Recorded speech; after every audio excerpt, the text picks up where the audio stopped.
And it's a delight to have everyone in our audience here with us today.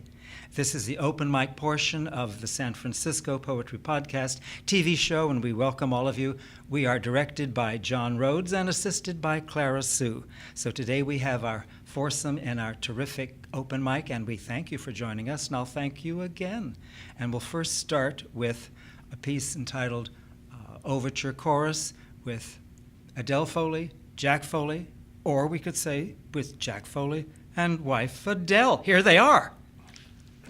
Thank you, Stephen. This is a signature piece, and if, as the Tao Te Ching says, we can act without ego, can we write a poem without ego? Overture Chorus.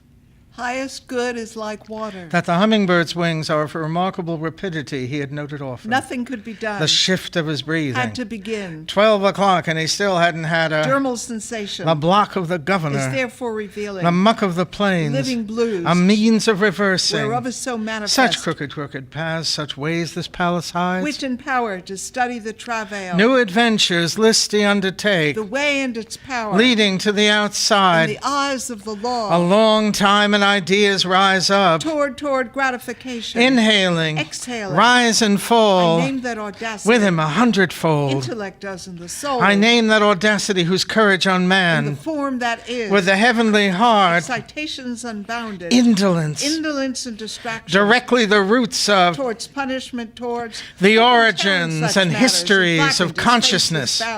Dispatched from the earth by his brothers, he began to breathe again. For a long time now I have felt the void, like the plague, a power, creating in the soul a craving of the greatest force, wild animals, size of the altar, indispensable for those who would apprehend his meaning aright, our most logical form, the syllogism, like consternation spread, as the greatest force, and the big hat with the turquoise inlaid eye, at the bottom of her soul, look, Nina, it is the general, on the vermin of the house, holding back, the lymphatic milk of fishes, made in silence, through the way, more literary than music, the so-called music, the swarming population, lo for this little while, sugar casey, fish hook, from the freshness of my eyes, little boat and a smell of the revolver, ready, come, O birds, settle a moment, experience anything, a bullock wagon, the tramp of feathers, the thunder drop, the white snake. For a long time now I have felt the void like the plague. It is the revelation, a formidable call to the forces that impel the mind.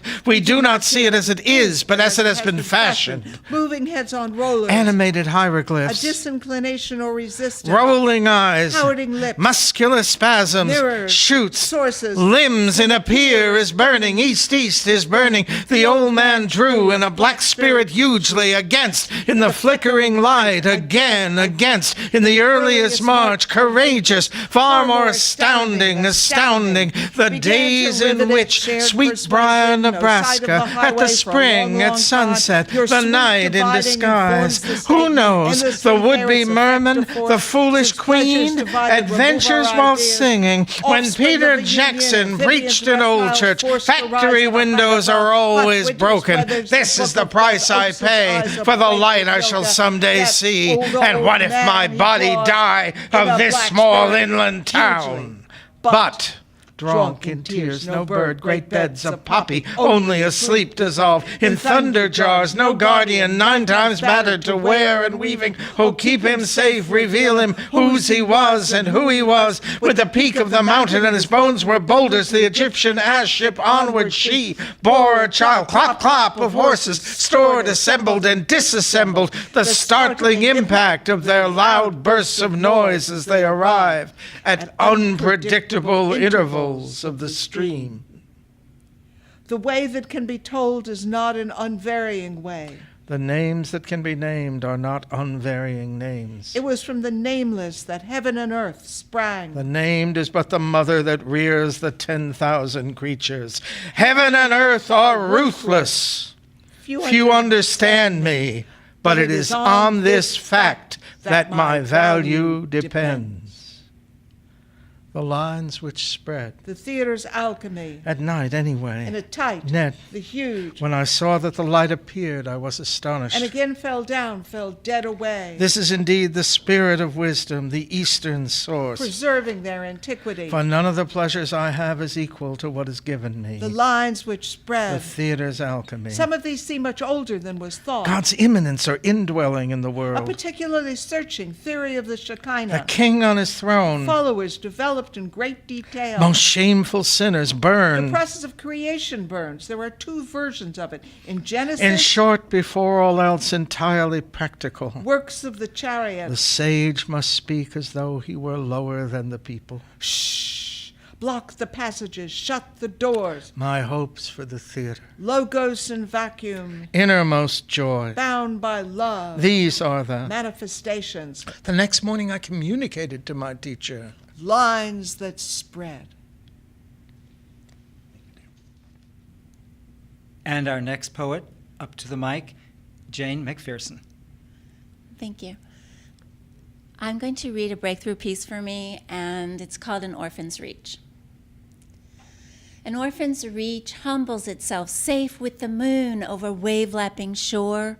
Its impression laughs over a wooden bridge at dusk, frequented by dozens of zipped-up walkers, embarking on increase, heart rates refusing to postpone reward, punishment, for a glimpse of how a snowy egret stands on one leg, fishing.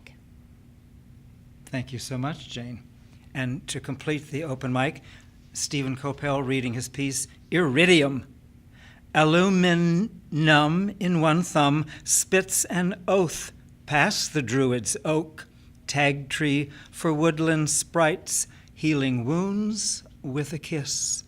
Never one to miss an opportunity, and unabashed in gold's ductile dawn, a tender loin greets morning hunger pangs with portobello and jellied quince. Prince of pleasers, manganese, empties pockets of last year's promises, forgotten, broken in little brittle slivers. Stripped of its plate, poor silver shivers, and in a cast-off porcelain sink, beryllium chases zinc, tripping over pitted paths in a state of unrequited bliss. And we thank you, dear audience, for joining us today. Open mic portion of the San Francisco Poetry Podcast TV show. We've been directed by John Rhodes and Clara Sue. We'll say thank you now. Come back and see us and hear us again.